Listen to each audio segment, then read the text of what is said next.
103 அதிகாரம் 1-2 வசனங்கள் படிங்க. என் ஆத்துமாவே கர்த்தரை ஸ்தோத்திரி, என் முழு உள்ளமே அவருடைய பரிசுத்த நாமத்தை ஸ்தோத்திரி. என் ஆத்துமாவே கர்த்தரை ஸ்தோத்திரி, அவர் செய்த சகல உபகாரங்களையும் மறவாதே. ஆமென், ஆமென். எவ்வளவு அற்புதமான ஒரு வார்த்தை பாருங்க.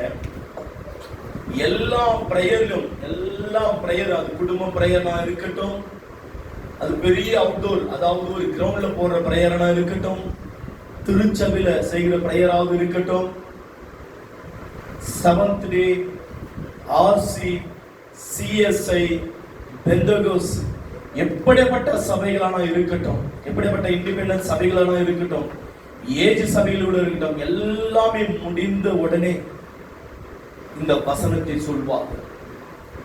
இயேசுவின் நாமத்தினால் பிதாவே ஆமென் என்று சொல்லி இந்த வசனத்தை அறிக்கையிடுவார்கள். எல்லாரும் அறிக்கையிடுவார்கள். எப்படி தெரியுமா?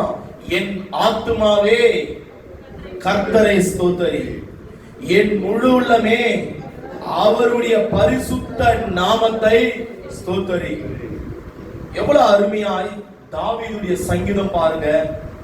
ஆத்துமாவுக்கு சொல்கிறார், என் ஆத்துமாவே கர்த்தரை ஸ்தோத்திரி, என் முழு உள்ளமே அவர் பரிசுத்த நாமத்தை ஸ்தோத்திரி. சங்கீதம் 96 அதிகாரம் உரைக்கிறது, பரிசுத்த அலங்காரத்தோடு ஆண்டவரை தொழுது கொள்ள வேண்டும். எப்படியா? பரிசுத்த அலங்காரத்தோடு கர்த்தரை தொழுது கொள்ள வேண்டும். எவ்வளவு வசனம் அது? 9வது வசனம், 96:9. படிங்க. எப்படி அந்த வார்த்தை பாருங்க. பரிசுத்த அலங்காரத்துடனே கர்த்தரை தொழுது கொள்ளுங்கள், கர்த்தரை தொழுது கொள்ளுங்கள். தேவனுடைய பிள்ளைகள், இந்த இடத்துல நம்ம அமர்ந்திருக்கிறோம். நீங்க ஆத்துமா பார்த்து சொல்கிறீங்க, என் ஆத்துமாவே நீ கர்த்தரை ஸ்தோத்திரி, என் ஆத்துமாவே கர்த்தரை ஸ்தோத்திரி, என் முழு உள்ளமே அவருடைய பரிசுத்த நாமத்தை ஸ்தோத்திரி. என் ஆத்துமாவே கர்த்தரை ஸ்தோத்திரி, அவர் செய்த சகல உபகாரங்களை மறக்காத. கர்த்தர் அந்த விண்ணுலகத்தை விட்டு இந்த மண்ணு உலகத்துக்கு இறங்கி வந்தார், அதை நீ மறவாதே. கர்த்தர் ஒரு மனிதனாய் அடிமைத்தனத்தை எடுத்தார், அதை நீ மறவாதே. என் ஆத்துமாவே, ஆத்துமா பார்த்து சொல்கிறார், என் ஆத்துமாவே நீ மறந்து போகாதே, நீ மறந்து போகாதே. கர்த்தர் எவ்வளவு அற்புதங்களை செய்திருக்கிறார். என் ஆத்துமாவே நீ மறந்து போகாதே, நீ மறந்து போகாதே. நேற்று தினம் பார்த்தவங்க இன்றைய தினம் இல்ல. என் ஆத்துமாவே நீ மறந்து போகாதே. இன்றைக்கு பார்க்கிறவங்க நாளைக்கு இல்ல. என் ஆத்துமாவே நீ மறந்து போகாதே. எவ்வளவு பலவீனங்கள், என் ஆத்துமாவே நீ மறந்து போகாதே. ஆண்டவர் உன்னை பலப்படுத்தினது. என் ஆத்துமாவே ஆண்டவர் செய்த சகல உபகாரங்களை ஒன்று மாத்திரம் இல்லையா, ஒரு காரியம் இல்லையா, எவ்வளவு அற்புதங்கள் செய்திருக்கிறார் தெரியுமா நம்முடைய வாழ்க்கையில. நீ மறந்து போகாதே. தாவீது அந்த ஆத்துமாவை குறித்து ஆழமாய் இறங்கி நம்மிடத்தில் பேசுகிற ஒரு வார்த்தை, ஆவியானவர் கொடுக்கிற ஒரு வார்த்தை, நீ மறந்து போகாதே. ஒரு மனிதனுக்கு ஆவி, ஆத்துமா, சரீரம். ஒரு மனிதனுக்கு ஆவி, ஆத்துமா, சரீரம்.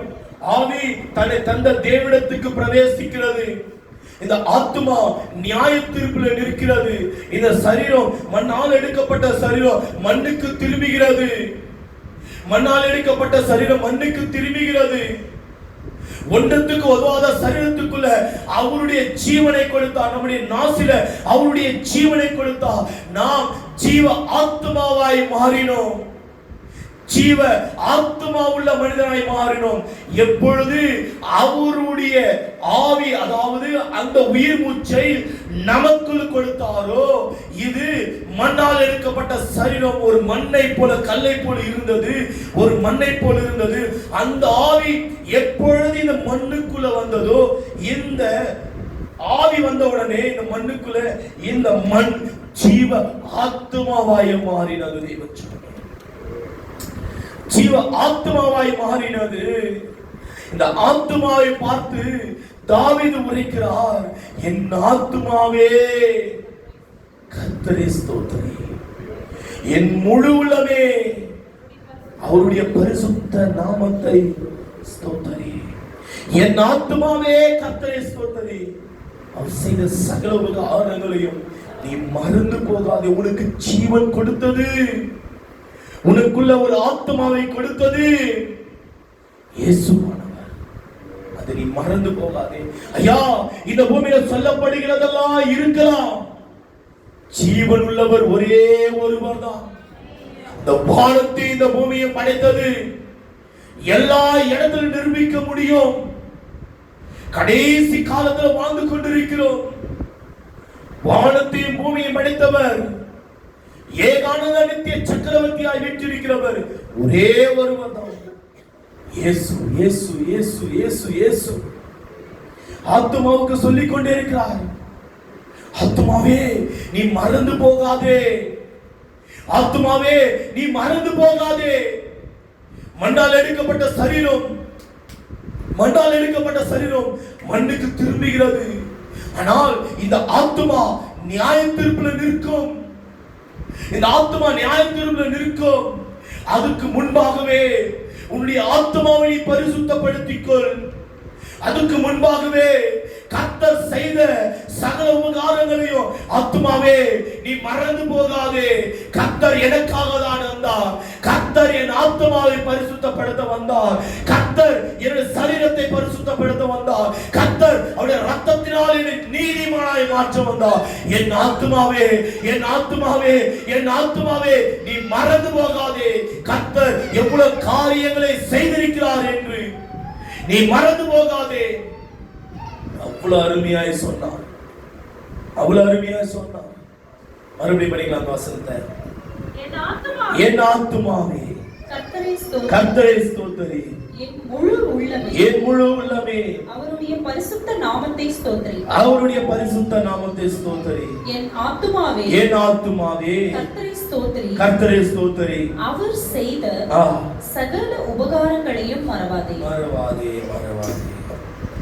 ஆத்துமா பத்தி எவ்வளவு ஆழமாய் பேசியிருக்கிறார்.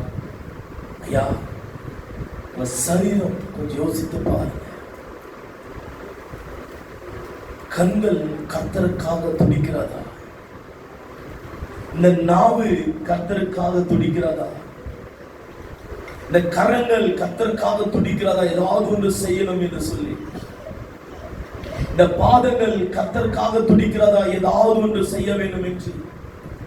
மண்ணால் எடுக்கப்பட்ட சரீரதான மண்ணுக்கு திரும்புகிறதானே என்று நீங்க ஏனதானமா நீங்க எடுத்துக்கொள்ளலாம்.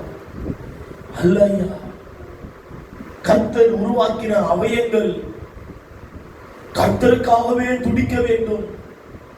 அன்னைக்கு தாவீது பாடுகிறார், என் ஆத்துமாவே கர்த்தர் நீ ஸ்தோத்திரி. கர்த்தர் சொல்கிறார், உங்களுடைய சரீரத்தை பரிசுத்தப்படுத்துங்க. ஆவி, ஆத்மா, சரீரம். ஆவி தன்னை தந்த இடத்துக்கு செல்கிறது. ஆத்மாவை குறித்து ஆழமாய் சொல்லப்படுகிறது. சரீரம், சரீரம் நல்லா உணர்ந்து கேளுங்க. நீங்க சொல்வதை சரீரம் கேட்கிறதா, இல்ல சரீரம் சொல்வதை நீங்கள் கேட்கிறீர்களா? அர்த்தம். சிலருக்கு தான் ஆண்டி அப்படி, சிலருக்கு தான் அப்படி, எல்லாருக்கும் இல்ல. சரீரம் சொல்வதுதான் நிறைய பேர் இப்போ கேட்க ஆரம்பித்து விட்டார்களான்னு. இந்து இஸ்லாமியர்ல யாரை குறித்து பேசல, நம்மை குறித்து நான் பேசிக் கொண்டிருக்கிறேன், கிறிஸ்தவர்களை குறித்து. சரீரம் சொல்வதை தான் நம்ம கேட்டுக்கொண்டிருக்கு. சரீரம் சொல்வது தான். பரவாயில்ல, இன்னைக்கு ஓய்வு நாள் தானே. இன்னைக்கு எவ்வளவு பேர் தடைபட்டு இருக்கிறாங்க, எவ்வளவு பேர் தடைபட்டு இருக்காங்க. பரவாயில்ல, இன்னைக்கு ஓய்வு நாள் தானே. சரீரம் சொல்வது, நீங்க சொல்வதை சரீரம் கேட்டிருந்தா இன்னைக்கு ஓய்வு நாள், அவருடைய சமூகத்துக்கு செல்வேன். ஆனால் சரீரம் என்ன தெரியுமா சொல்லும்? இன்னைக்கு ஓய்வு நாள் தானே, இன்னைக்கு கொஞ்ச நேரம் நம்ம தூங்கலாம், இன்னைக்கு கொஞ்ச நேரம் நம்ம படுத்துக்கலாம். சரீரம் சொல்லும்.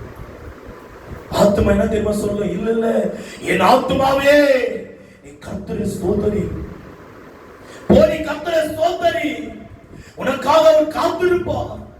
பரிசுத்த அலங்காரத்தோட நீ கர்த்தரை ஸ்தோத்திரிங்க. ஒரு நாள் தானே அந்த சரீரம் என்ன தெரியுமா சொல்லி, இன்னைக்கு ஒரு நாள் தானே. ஞாயிற்றுக்கிழமை பரவாயில்ல, நம்ம லேட்டா போலாம், லேட்டா போலாம், லேட்டா போலாம், லேட்டா போய் அவருடைய சமூகத்தில் நம்ம அமரலாம்.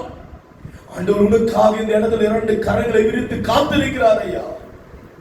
உனக்காக ஆண்டவர் இந்த இடத்துல 2 கரங்களை விரித்து காத்திருக்கிறார். நான் உண்டாக்கின சரீரம், என் பிள்ளைகள் வந்து அந்த சரீரத்திலிருந்து என்னை ஆராதிக்க மாட்டார்களா? என் ஆண்டவர் காத்திருக்கிறார். சரீரம் தானே, இன்னும் கொஞ்ச நேரம் விட்டு நம்ம ஜெபிக்கலாம். சரீரம் தானே. நான் கண்களை மூட சொல்லுவேன். நிறைய பேரை நான் நோட் பண்ணி இருக்கிறேன். கண்களை மூட சொல்லுவேன், சிலர் கண்களே மூட மாட்டாங்க. சரீரம் சொல்கிறது. எதுக்கு கண்களை மூட? சரீரம் கீழ்ப்படுகிறது இல்லை. சொல்லும் பொழுது அந்த வார்த்தைக்கு சரீரம் கீழ்ப்படுகிறது இல்லை. சரீரம் கீழ்ப்படுகிறது. எப்படி இந்த பூமிக்குள்ள அந்த சரீரம் இருக்கும் பொழுது நீ கீழ்ப்படியாமல் இருந்தால் கர்த்தர் எப்படி ஆசீர்வதிப்பார்? கர்த்தர் எப்படி ஆசீர்வதிப்பார்? உன்னை சரீரம் சொல்லும், ஒரு 5 நிமிஷம் நம்ம லேட்டா போலாம். சரீரம் சொல்லும், உங்க குடும்ப ஜெபத்துல ஒரு 5 நிமிஷம் விட்டு நம்ம அமரலாம். சரீரம் சொல்லும், உலக இச்சைகளுக்கு நம்ம ஈடுபடலாம். சரீரம் சொல்லும், டிவி பழக்கத்துக்கு ஈடுபடலாம். சரீரம் சொல்லும், சீரியலுக்கு ஈடுபடலாம். சரீரம் சொல்லும், மொபைலுக்கு ஈடுபடலாம். ஜெபத்துக்கு இம்பார்ட்டன்ட் கொடுக்காத சரீரம். ஐயா, கொஞ்சம் யோசித்து பாருங்க. உங்களை நீங்க யோசித்து பாருங்க. ஆரம்பத்து நாட்கள்ல, ரட்சிப்பு அடைந்த நாட்கள்ல எவ்வளவு வைராகியத்தோடு இருந்திருப்போம், எவ்வளவு வைராகியத்தோடு இருந்திருப்போம். நிறைய பேரை காண்பிப்பு இந்த இடத்துல பார்த்திருக்கிறேன்.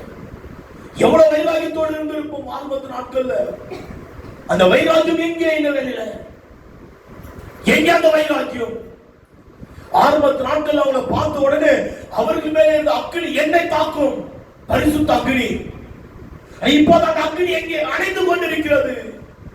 சரீரத்துக்கு இடம் கொடுத்து விட்டீங்க, சரீரத்துக்கு இடம் கொடுத்து விட்டீங்க. உபாசம் போடுனா உபாசம் போட மாட்டீங்க. சரீரம் பலவீனம் அடைந்து விடுகிறது. சரீரம் பலவீனம் அடைந்து விடுகிறது. ஒரு நாள், வாரத்தில் ஒரு நாள், இந்த சண்டே விட்டுருங்க, வாரத்தில் ஒரு நாள் கம்பல்சரி உபாசம் தரிக்க வேண்டும். உங்களுடைய சரீரத்தை நீங்கள் ஒடுக்கி ஆள வேண்டும். இல்லை, என்னால முடியாது. அதுதான் சரீரம் உங்களை ஆளுகை செய்து கொண்டிருக்கிறது.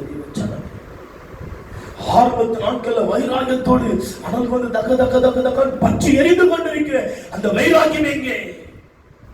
அந்த வைராகியம் எங்கே? தேவச்சனமே, இப்போது அணைந்து கொண்டிருக்கிறோம். உள்ளான மனிதன் அக்னியாய் பற்றி எரிகிற ஒரு காலம் இருந்தது. இப்போது உள்ளான மனிதன் ஆவியானவர் பற்றி எரியவில்லை, அணைந்து கொண்டிருக்கிறார், துக்கப்படுகிறார், துக்கப்படுகிறார். உனக்குள் ஆவியானவர் இருந்தால் இந்த சரீரத்துக்கு இம்பார்ட்டன்ட் கொடுக்க மாட்டீங்க. உங்களுக்குள் ஆவியானவர் இருந்தால் முழங்கால் படி, எனக்கு 1/2 மணி நேரமானாலும் முழங்கால் படிடுவீங்க. உங்களுக்குள் ஆவியானவர் கிரியை செய்தால் 1/2 மணி நேரம் எழுந்து ஆராதிக்கிறதுக்கு 1/2 மணி நேரம் ஆராதனை செய்வீங்க. உங்களுக்குள் ஆவியானவர் இருந்தால் இந்த சரீரத்தை ஒடுக்கி ஆளுகை செய்வார், ஆளுகை செய்வார். ஆவியானவர் இருக்கிறார், இடம் கொடுக்கிறது இல்லை, இடம் கொடுக்கிறது இல்லை. ஆண்டவர் எதிர்பார்க்கிற காரியம் ஆரம்பத்தில் இருந்த அதே அபிஷேகத்தை மறுபடியும் பிள்ளைகளுக்கு நான் கொடுக்க காத்திருக்கிறேன். வைராகியத்தோடு எழுந்தால் அந்நிய பாஷை, நடந்தால் அந்நிய பாஷை, அமர்ந்தால் அந்நிய பாஷை. ஸ்தோத்திரம் ஸ்தோத்திரம் ஸ்தோத்திரம் இல்லாதவங்க எங்க செல்ல மாட்டோம். உண்மையா சொல்லுங்க, ஆரம்பத்து நாட்கள்ல சாப்பாடு போட்டாங்க, அந்த சாப்பாடு மேல கை வச்சு ஜெபிக்கிறவங்க எத்தனை பேர் இருந்தீங்க? இப்பொழுது அந்த பழக்கம் இருக்கிறது எல்லாருக்கும். பழக்கம் இருக்கிறதா இப்போது? சிலருக்கு இல்லை, சிலருக்கு இல்லை. ஆரம்பத்து நாட்கள்ல நம்ம இந்த இடத்துல இருந்து எங்கோ ஒரு இடத்துக்கு பிரவேசிக்கணும், முழங்கால் படியிட்டு நம்ம ஜெபித்து ஒரு வசனத்தை தியானிப்போம். இப்போது எங்க? கேலண்டர் வந்துச்சு, கேலண்டர் கொடுத்துட்டாரு, அதுல இருந்து ஒரு வசனத்தை படிச்சு நம்ம கடந்து போயிடணும். எங்கே வாக்குத்தத்தங்கள்? அவர் எவ்வளவு வாக்குத்தத்தத்தை கொடுத்திருக்கிறார், மறந்து விட்டீங்க தேவனுடைய பிள்ளைகளே. 10 நிமிஷம் 1/4 மணி நேரம் எங்காவது போனாக்கா முழங்கால் படியிட்டு நம்ம கடந்து போகுவோம். இப்போது நம்ம போறோமா? போன் கால் வந்த உடனே, இல்ல ஊருக்கு இந்த டேட் சொன்ன உடனே எல்லாரும் கிளம்பி அந்த நேரத்திலே போக வேண்டியதான். ஜெபித்துட்டு ஆண்டவரை துதிச்சுட்டு, ஆண்டவரே நான் செல்கிறேன், கிருபை மூடி மறைக்கட்டும். யாரும் சொல்றதில்லை, யாரும் சொல்றதில்லை. ஆரம்பத்து நாட்கள்ல உங்க பிள்ளைகள் தலைமையில கை வச்சு ஜெபிங்கன்னு சொன்னேன். நான் சொல்லும் பொழுது மாத்திரம் தான் ஜெபிப்பீங்க. அதுக்கு அடுத்தது என்ன போச்சு? உலக ரீதி, உலக பழக்கங்கள், உலக காரியங்கள் உங்களை பிணைந்து இணைந்து விடுகிறது. அதனாலதான் ஆசீர்வாதம் பெறாம நம்ம வாழ்ந்து கொண்டிருக்கிறோம். இந்த மாம்சத்துல இருக்கும் பொழுது ஆசீர்வாதத்தை பெற வேண்டும், அதுதான் கர்த்தர் விரும்புகிறார். எடுத்து பாருங்க, புறஜாதி மக்களை உங்களை ஒரு 1/2 மணி நேரம் நிக்க வச்சு ஆராதனை செய்யறோம். நிக்க முன்ன ஆராதனை செய்ய முடியுமா? 1/2 மணி நேரம் என்ன சொல்லணும்? சொல்லுங்க. கால் வலி, இடுப்பு வலி, முட்டி வலி இருக்கிறது. ஆனா திருப்பதி போய் பாருங்க, மேல அவங்க சின்னதா ஒண்ணு இருக்கும் உள்ள, அதை பார்க்கறதுக்கு எத்தனை நாள் நிக்கிறாங்க தெரியுங்களா? 24 மணி நேரமோ 30 மணி நேரமோ 40 மணி நேரமோ நிக்கிறாங்க. அதுவும் ரொம்ப நேரம் நின்று பார்த்துட்டு போறாங்களா? இல்ல, கியூல வந்துட்டே இருப்பாங்க. லட்சக்கணக்கான ஜனங்க அது பாத்துறாங்க, தள்ளுவாங்க, பாத்துருவாங்க, தள்ளுவாங்க, பாத்துருவாங்க, தள்ளுவாங்க. டோக்கன் வேற 50,000 1 லட்சம் டோக்கன் இருக்கும். அவங்க எல்லாம் ஸ்பெஷல் கியூ. அந்த இடத்துல இருந்து அப்படி அப்படி அப்படி அப்படி அப்படியே வந்து ஒரே இடத்துல ஜாயின் ஆவாங்க. ஜாயின் ஆகிட்டு அப்படியே பாத்துருவாங்க, தள்ளுவாங்க, தள்ளி தள்ளி தள்ளி போயிட்டு இருப்பாங்க. 34 மணி நேரம் நின்று நின்று பார்த்துட்டு போனவங்க உண்டாயிரும், பார்த்துட்டு போனவங்க உண்டு. எனக்கு தெரிந்த ஒரு நண்பர், இந்து சகோதரர், அவர் என்கிட்ட பார்த்து சொன்னாரு, அருண், நாங்க அங்க போயிட்டு போனாக்கா 12 மணி நேரம் ஆனாலும் நான் நின்று பார்த்துட்டு தான் வருவேன். நான் கேட்டேன், ஏன்பா நீ பார்த்துட்டு கூட போக மாட்டியான்னு கேட்டேன். இல்ல, உண்மைதான், 12 மணி நேரம் நிக்கிறிய, பார்த்துட்டு கூட போக மாட்டியா? போக மாட்டேன், நின்று நான் பார்த்துட்டு தான் வருவேன். ஐயோ, அவங்களுடைய வைராகியம் எப்படி இருக்கிறது ஐயா? எங்க போச்சு நமக்கு வைராகியம்? ஒரு 1/2 மணி நேரம் நின்று கர்த்தரை துதிங்கன்னு சொன்னா துதிக்க மாட்டேன்றோம். வாய்களை திறந்து அல்லேலூயான்னு சொன்னா ஸ்தோத்தரிக்க மாட்டேன்றோம். சீக்கிரம் வாங்கன்னு சொன்னா வரமாட்டேன்றோம். ஏன் தெரியுமா? சரீரம் நீங்க சொல்வதை கேட்கல, சரீரம் சொல்வதுதான் நீங்க கேட்டுக்கொண்டிருக்கிறீங்க. அதனாலதான் ஆசீர்வாதம் பெற முடியல. அதனாலதான் ஆசீர்வாதம் பெற முடியல. நீங்க சொல்வதை சரீரம் கேட்கணும். இயேசுவின் நாமத்தினால் நாளை காலையில 6 மணிக்கு எழுந்து இயேசுவின் நாமத்தினால் 7 மணிக்கெல்லாம் குளித்து விட்டு, இயேசுவின் நாமத்தினால் 8 மணிக்கெல்லாம் ரெடி ஆயிட்டு, இயேசுவின் நாமத்தினால் 8:30 மணிக்கெல்லாம் வீட்டை விட்டு விட்டு, இயேசுவின் நாமத்தினால் 9 மணிக்கு நான் ஆலயத்துக்கு வருவேன். சரீரமே, நான் சொல்வதை நீ கேட்கணும். நீ சொல்வதை நான் கேட்க ஆண்டவர் படிக்கல, நான் சொல்வதுதான் நீ கேட்க வேண்டும் என்று நீங்கள் சரீரத்துக்கு கட்டளையிட வேண்டும். நீங்கள் சரீரத்துக்கு கட்டளையிட வேண்டும். சொல்லி பாருங்க, அப்படி சொல்லி பாருங்க, சொல்லி பாருங்க. சரீரத்துக்கு, அதாவது நீங்க எந்ததுக்கு தெரியுமா கட்டளைறீங்க? உங்க வேலைக்கு நீங்க கட்டளைறீங்க, சரீரம் கேட்குது. உங்க வீட்டுல இருக்கிற காரியத்துக்கு கட்டளைறீங்க, சரீரம் கேட்குது. ஃபங்க்ஷனுக்கு கட்டளைறீங்க, சரீரம் கேட்குது. இல்ல ஹாஸ்பிடலுக்கு உலக ரீதிக்கு கட்டளைறீங்க, சரீரம் கேட்குது. படிக்கிறதுக்கு கட்டளைறீங்க, சரீரம் கேட்குது. எப்படி ஐயா படிக்கிறதுக்கு நினைக்கிறீங்க? 8 மணிக்கு நான் காலேஜ் போகணும், இந்த சப்ஜெக்டை நான் படிக்கணும், இப்படி நீங்க ஹோம்வொர்க்கை எழுதணும், இப்படி இந்த ஹோம்வொர்க்கை கம்ப்ளீட் பண்ணோம். நீங்க சொல்றத சரீரம் கேக்குது, ஹோம்வொர்க் எழுதுது. நீங்க சொல்றீங்க வேலைக்கு இத்தனை மணிக்கு போயிட்டு பஞ்சிங் அடிக்கணும், நீங்க சொல்றீங்க சரீரம் கேக்குது. இல்லையெல்லாம் சேலரி பாதி கட்டணும், நீங்க சொல்றீங்க சரீரம் கேக்குது. நீங்க இவ்வளவு சீக்கிரம் அந்த இடத்துக்கு கடந்து போகணும் வேலைக்கு, நீங்க சொல்றீங்க சரீரம் கேக்குது.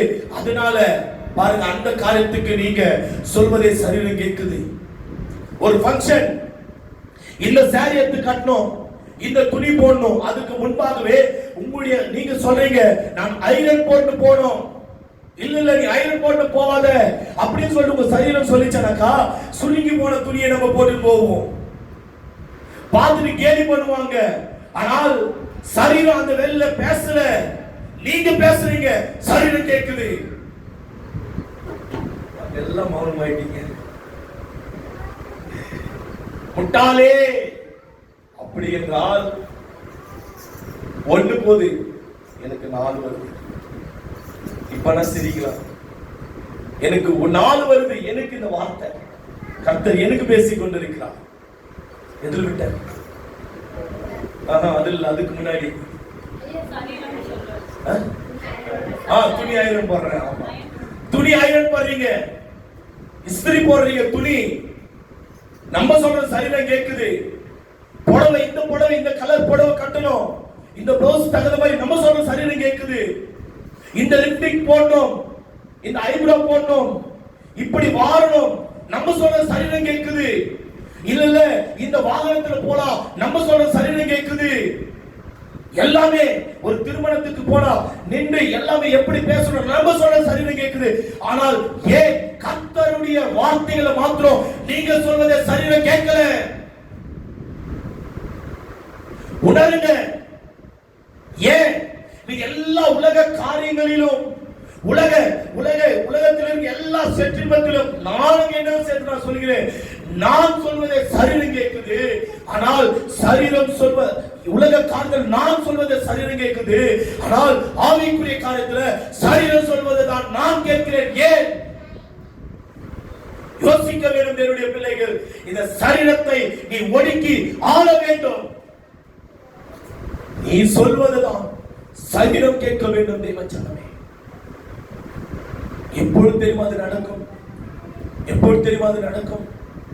இப்போ நீங்க ஏதோ ஒரு இடத்துக்கு போறீங்க, ஒரு பிரயாணம் பண்ணி போறீங்கன்னு நினைச்சுக்கோங்க.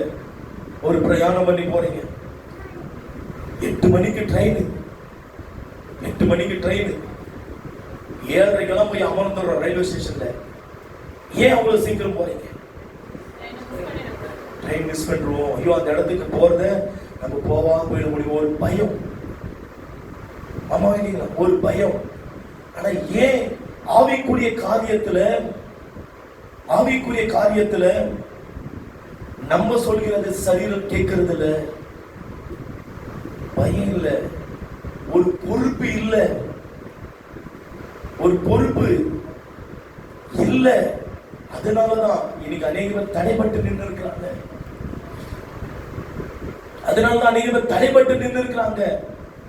காலையில எழுந்த உடனே ஆலயத்துக்கு செல்லும். துடிக்கணும் ஐயா உங்களுடைய இருதயம், துடிக்கணும் உங்களுடைய இருதயம். வாரத்துல ஒரு முறை துடிக்கணும் உங்களுடைய இருதயம். டெய்லி வாங்கினா வர முடியுமா உங்களால? முடியாது. இந்த விஷயத்துல முஸ்லிம் எவ்வளவு பெட்டர், இஸ்லாமியர் எவ்வளவு பெட்டர். ஏன் இந்து மக்களை விட நான் பெட்டர் தான் சொல்லுவேன். ஏன் தெரியுமா? காலையில பாருங்க, இப்போ சிமெண்ட் ரோடு வந்து செல்லா வீட்டு முன்னாடி, அந்த காலத்துல எல்லாம் காலையில எழுந்தவொடனே குளிச்சிருவாங்க. அப்ப சாணி போட்டு அதை மொழுவாங்க, தொடக்கத்தில் பெருக்கு கோலம் மொழுவாங்க. பூஜை சத்தம் கேட்டு இருக்கும், வெள்ளு கேட்டு இருக்கும். அவ்வளவு பயம் பக்தியோடு நின்று அதுக்கு ஆராதனை செய்வோம். ஆனா இப்போது கிறிஸ்தவர்கள் நம்ம ஏனாதாரமா வாழ்ந்து கொண்டிருக்கிறோம். தேவச்சனமே, பாருங்க, ஒரு ஊழியர் ஏசானா எத்தனை பேர் தெரிய நினைக்கிறேன். ஓசனா சர்ச்சி தலைமை போதகர் ஏசானா ஒரு தேவ செய்தியில் கேட்ட, நல்லா கேளுங்க, ஒரு தேவ செய்தியில் கேட்டேன். இவர் அவருடைய விசுவாசி வீட்டுக்கு கடந்து போனாராம். எதுக்குன்னு சொல்லி பார்த்தாக்கா அவங்க விசுவாசிக்கு ஒரு வாரமா உடம்பு சரியில்லையா, மயூஷா ஆகிலாம் ஒரு வாரமா உடம்பு சரியில்லையா, விசுவாசி வீட்டுக்கு கடந்து போனாராம். போன உடனே இவர் போயிட்டு முழங்கால் பண்ணிட்டு ஜெபித்தாராம். இவங்க எங்கெங்கோ ஹாஸ்பிட்டல் போயிட்டு 2 வாரம் ஹாஸ்பிட்டல் பார்த்தாங்களாம். ஒன்றும் வேலைக்கு ஆகலையா, விடுதலை ஆகலையா, என்னன்னே தெரியல. நீங்க அந்த டாக்டர் பாருங்க, இவங்க பாருங்க, யாரோ எழுதி கொடுத்தாங்களாம். கொடுத்துட்டு உடனே ஒண்ணுமே ஆகல. சரி, நேரம் என்ன பண்ணாங்களாம், ஊழியக்காரர் கூப்பிட்டு ஜெபிக்கலாம் சொல்லி ஜெபிக்க வைத்தாராம். இவர் முட்டி போட்டு, வயசான அம்மா, அவங்க கணவர் கூட்டிட்டு வந்தா, அவர் வயசானவர், அந்த அம்மா மேல இவர் கை வச்சு ஜெபிச்சாராம் முட்டி போட்டுன்னு. ஒரு திவான் மாதிரி நினைச்சுக்காங்க, திவான் மேல முட்டி ஒரு கீழே முட்டி போட்டுக்கிறாங்க. அந்த அம்மா படுத்துருக்காங்க, தலைமையில கை வச்சு ஜெபிச்சிருக்காரு. இவன் முன்னாடி ஒரு தரிசனம் வந்துச்சான். என்ன தரிசனம்னாக்கா, உருட்டு காட்டியான், சப்பாத்தி உருட்டு காட்டியான். அந்த மனை இருக்குது இல்லைங்க, சப்பாத்தி மனை, அப்படி உருட்டு காட்டியான். கயிறு போட்டு தொங்க வச்ச மாதிரி இப்படி ஆடுதான் அவருக்கு முன்னாடி. இது என்னடா உருட்டு காட்ட ஆடுதுன்னு சொல்லி பார்த்தாக்கா கண்ணை திறந்துட்டு பாக்குறாங்களாம். ஏன்னா ஏன் கண்ணை திறந்து பாக்குறாங்கனாக்கா, இப்படி கண்ணை மூடினாக்கா யாருன்னா ஒரு வெளிச்சம் போட்ட கூட இப்படி கையாடினா கூட நம்மளுக்கு தெரியும், அந்த ஷேடெல்லாம் தெரியும். ஏன்னா உருட்டு காட்டி எத்தனை நம்மள அடிக்கிறதுக்கு நின்றுக்கிறாங்களா என்னன்னு தெரியல. அவர் அப்படிதான் பேசுவாரு. நின்று இப்படி ஆட்டு இருக்காங்க. ஆனா ஆட்டலையா யாரும், அவர் கண்ணுக்குள்ள அந்த தரிசனம் வந்துருக்குங்க. கண்ணை திறந்து யாருன்னு அடிக்கிறதுக்கு எதுனா தின்னுறாங்களான்னு சொல்லி பார்த்துறாங்க. ஒன்றும் இல்லையா. மறுபடியும் கண்ணு மூணாரம் மறுபடியும் ஆண்டவர் அதே தான் தரிசனமா காட்டுறாராம். இது என்னடா உருட்டு கட்டியே வருது என்னன்னு தெரியலன்னு சொல்லலாம். மறுபடியும் ஜெபிக்கிறாராம், மறுபடியும் அதே தான் வருதான். இது ஒண்ணுமே புரியல, ஆண்டவரே எனக்கு தரிசனத்தை எனக்கு விளக்கம் சொல்லி ஆண்டவரத்துல போராடி ஜெபித்தாராம். கிடைக்கல ஆண்டவரிடத்துல இருந்து அதுக்கு ஆன்சர். ஆண்டவரிடத்துல கேட்கல, சரி இந்த குடும்ப தலைவர் இடத்துல அது கேட்கலாம், இதுக்கு ஆன்சரு. அவரு கூப்பிட்டு, ஐயா அது மாதிரி ஜெபிச்சேன் 3 முறை ஆண்டவர் அது உருட்டு கட்டி அந்த சப்பாத்தி மணியே காட்டுறாரு என்கிட்ட. என்ன சொல்லுங்கய்யா, இது ஏதாவது காரியமா, உங்களுக்கு ஏதாவது தெரிஞ்ச இதை பத்தி சொல்லுங்க. ஐயோ ஆமாயா, அது நான் மறந்துட்டேன், என்ன சொல்லுங்க ஐயான்னு கேட்ட உடனே, இவங்க டெல்லியில வேலை செஞ்சிருந்தாங்களாம். டெல்லியில வேலை செஞ்சிருந்தாங்களா. இவங்க டெல்லியில வேலை செஞ்சுட்டு இருக்கும் பொழுது அந்த இவங்களுடைய உருட்டு நம்மளது வேற மாதிரி இருக்கும். ஏன்னா நார்த் சைட்ல எல்லாம் சப்பாத்தி அதிகம் இல்லைங்களா, நல்ல மனை, நல்லா அந்த இதெல்லாம் நல்லா இருக்குங்க. அப்ப இருக்கும் பொழுது பக்கத்து வீட்டுல போயிட்டு கடன் வாங்குவாங்களாம். உருட்டுக்கட்டை கொஞ்சம் எங்களுக்கு உருட்டு கட்டை கொஞ்சம் எங்களுக்கு சரியா வரல, உங்களுக்கு கொஞ்சம் கொடு. அந்த மைக்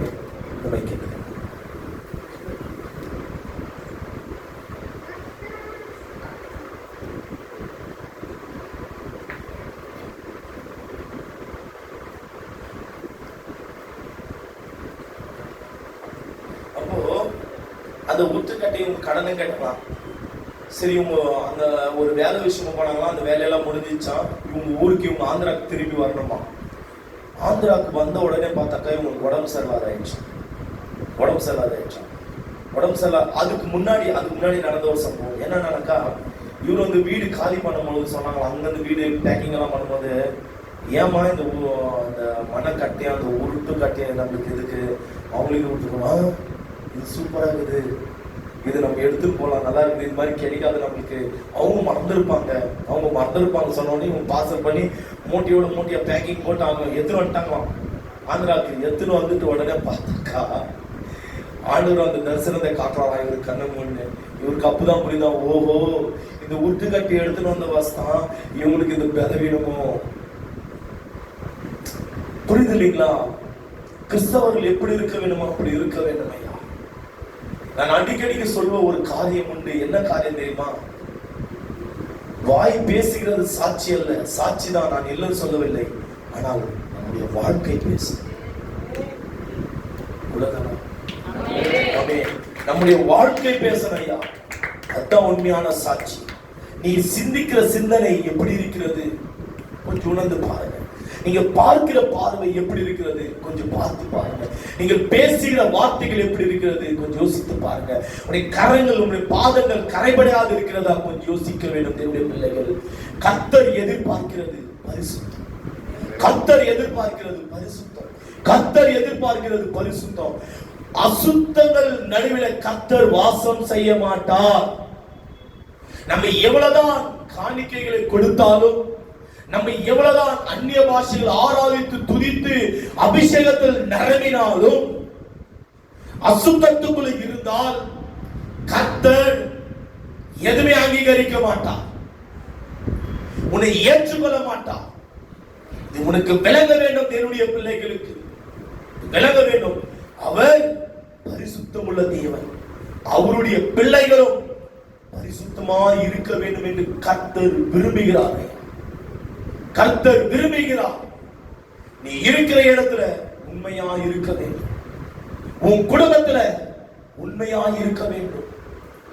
பிள்ளைகள் நடுவில், கணவர் நடுவில், மனைவி நடுவில், உன்னுடைய தாய் தகப்பனுக்கு உண்மை உள்ளவர்களாக இருக்க வேண்டும். எப்பொழுது நீங்கள் உங்கள் தாய் தகப்பனை ஏமாத்துகிறீர்களோ, கர்த்தரை ஏமாத்துகிறதுக்கு